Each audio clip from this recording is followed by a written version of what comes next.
Hello, everybody, and welcome back to the European World Championship Qualifier 2016 in Berlin, Germany. I'm joined by Matt Bell. Hey, how you doing? I'm not too bad. I'm Rob Hooley, as you may have heard before.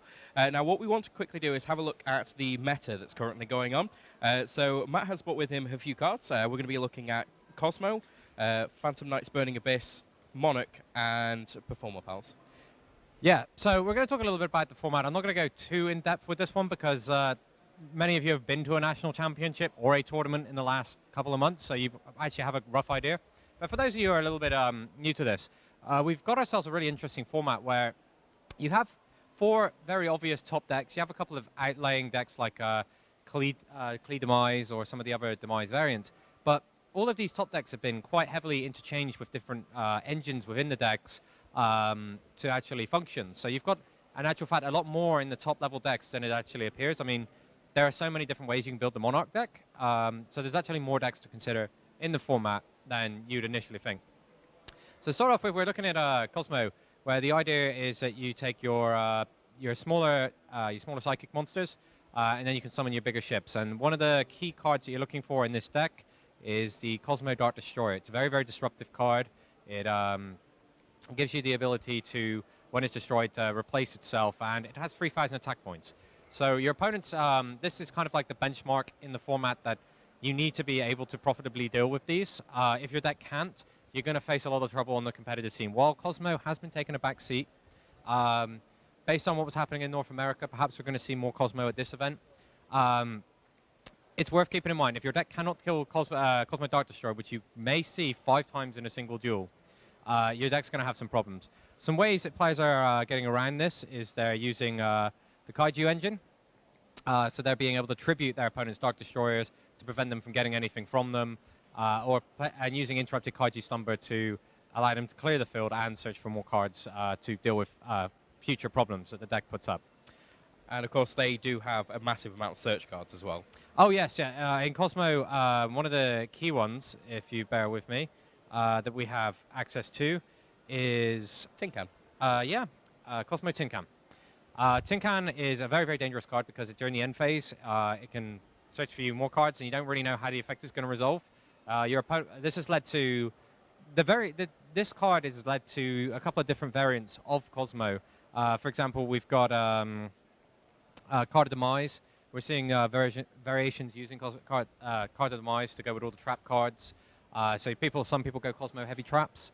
Other people go not so much because it lets you play Call of the Haunteds with your tin cans and various other things.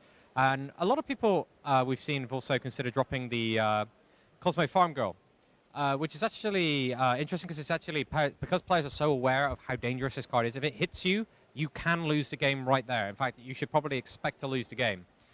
People are sneaking that into play with their cheeky emergency teleport after they've got you to use your back row cards. Then in the middle of the battle phase, you see Cosmo Farm Girl, and it can end the duel right there. It's why Cosmo, while it hasn't been the biggest one on the scene, is still a big contender for this tournament because the deck can just destroy you completely out of nowhere. Moving on, we'll take a look at the Burning Abyss deck, which has probably the most variations of different decks you can play. So the star of the show, Dante, we've seen him for a couple of years now, since 2014, tearing up the tournament circuit. He's still good. He's still very, very good. He is still very, very good. And he's got a new friend, Beatrice, Lady Eternal, which you can now get upgraded into, which then gives you unprecedented access to sending any card in your deck to the graveyard, which obviously Burning Abyss monsters really like, but the newest combination of mixing it up with Phantom Knights has completely reshaped the deck. Now we're seeing the deck very comfortably. It can make multiple special summon attempts in a single turn. So people get caught out using some of their back row cards like Solemn Strike at the wrong time, and all of a sudden you see the Phantom Knight part of the deck coming out, and you see like multiple rank 3 summons that are very, very powerful coming out of nowhere and can clean you up pretty fast. And the idea of Phantom Knights, of course, being that they're pretty much all level 3, a lot of them are. They bring themselves out as long as there's another one there, that's Silent Boots. They have graveyard effects that search in different ways, either sending to the graveyard, bringing to hand. by banishing themselves, and all of the trap cards, which I think you're about to talk about. Yes, although I think only one of them is currently seeing play in the big one, which is the Fogblade. But these trap cards have 2 effects each. They do something when they're in play. Fogblade acting as a Fiendish Chain, and then from the graveyard you can start getting back your monsters for more rank-free summons, or you can just pull up the monster to defend yourself from a critical attack, or even just pressing through the last bit of damage. All very, very powerful effects. The deck has a lot of steam. Because all the cards self-replace or get you new cards later on, it can drag you out into that long game. And it can, because it puts so many special summons out, clear you out pretty fast as well. Moving on to probably the #1 deck in the format, we're going to talk about Monarchs, which have the most exciting feature match to cast or watch. But the idea of the deck is to play super, super strong monsters that are better. You want to play cards that are better than your opponent's cards. And you are playing to be hopelessly unfair. You're playing cards like the Monarch Stormforth, Domain of the Monarchs, and you do not want to give your opponent any room to maneuver. You go for your early setup of using, ideally, Pantheism to send the first Monarch to the graveyard.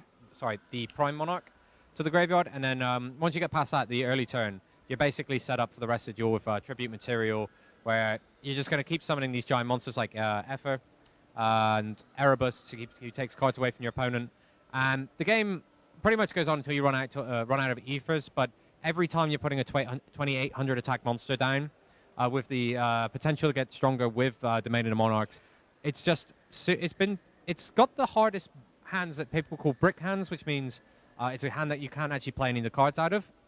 But at the same time, it has some of the most powerful early setups where it just goes, oh, I've got a giant guy, you can't summon from the extra deck, what do you do? And basically, making your opponent start the game with 1 less card in hand, at least, is kind of ridiculous. Oh, it gets worse.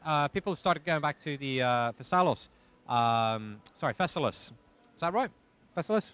I call him Thestalos. Yeah, Thestalos. Who can now look at your opponent's hand and take the card out. Well, I say now, he's always been able to do that. But He didn't suddenly gain the ability to do that. But he does also do damage.